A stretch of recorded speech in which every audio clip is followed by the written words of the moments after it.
Hindi mo masosolve yung problem kung hindi mo alam na may problem. Ito yung worst, baka ikaw yung problem. It's not okay. Pag hindi okay, hindi okay. Say no if it's a no. The main reason why you're not happy, you're saying yes to a no.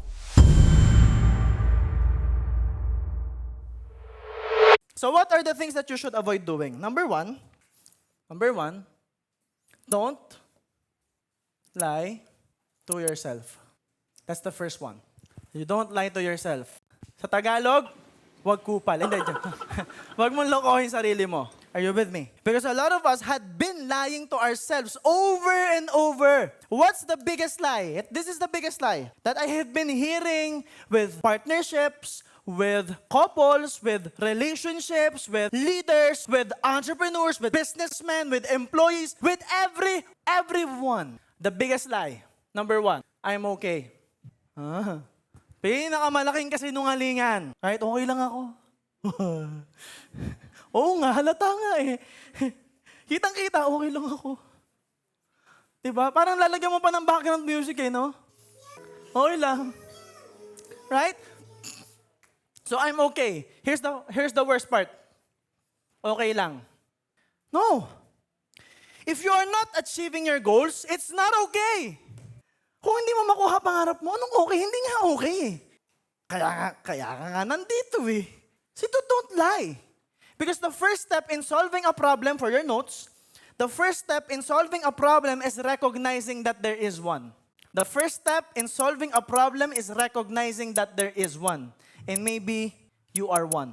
Ayun no, nandun siya sa tarpaulin ko pa. Ay, hindi. Oo, ayun no, nasa tarpaulin ko sa likod. The first step in solving a problem is recognizing that there is one. Picturean nyo mamaya. Ipaprint mo, lagay mo sa pader mo. Because hear me out. Hindi mo masosolve yung problem kung hindi mo alam na may problem. Ito yung worst, baka ikaw yung problem. Sisi ka sa ibang tao, sisisihin mo gobyerno, sisisihin mo yung kung ano-anong bagay. And yet, maybe you are the problem. Because hear me out. The main reason why we are not yet successful is because you are avoiding the truth. The truth that you don't have the money now. Right? Okay lang. Kung wala kang pera, tanggapin mo. Ang mahirap, wala ka ng pera, di mo pa matanggap. Ang hirap nun. Feeling mo mayaman ka, walang pera. Okay lang yung feeling mo inside. Pero yung actions mo, one day millionaire ka lagi.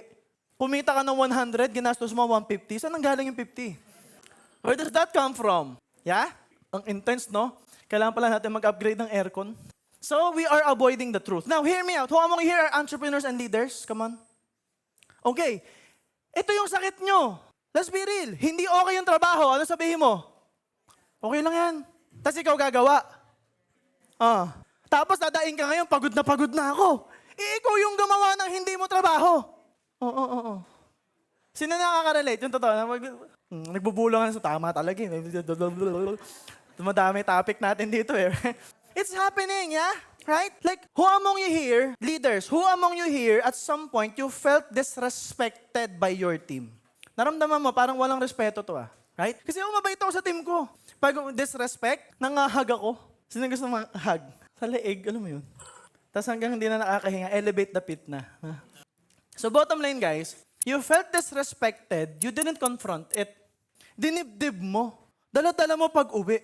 Sara ulo yung leader ko You know, isang buwan na hindi mo pa rin ino-open. Hanggang sa ano na nangyari? Na-tolerate mo. Ayaw mo pala ng late. Ayaw mo pala ng ganong kanya kausapin. Hindi mo pala gusto yon, ganon yung trato sa'yo. Pero hinayaan mo, ano nangyari? Nasanay siya. Ito malupit. Ginaya pa siya ng iba. Wow. Now people are duplicating them because you are tolerating them. Simply because I'm okay. No. It's not okay. Pag hindi okay, hindi okay. Say no if it's a no. The main reason why you're not happy, you're saying yes to a no. There's a fine distinction. There's a fine line between yes and no. What's the fine line? Common sense. But hear me out, is it true? Is it happening every day? Yeah. You are saying no to a no.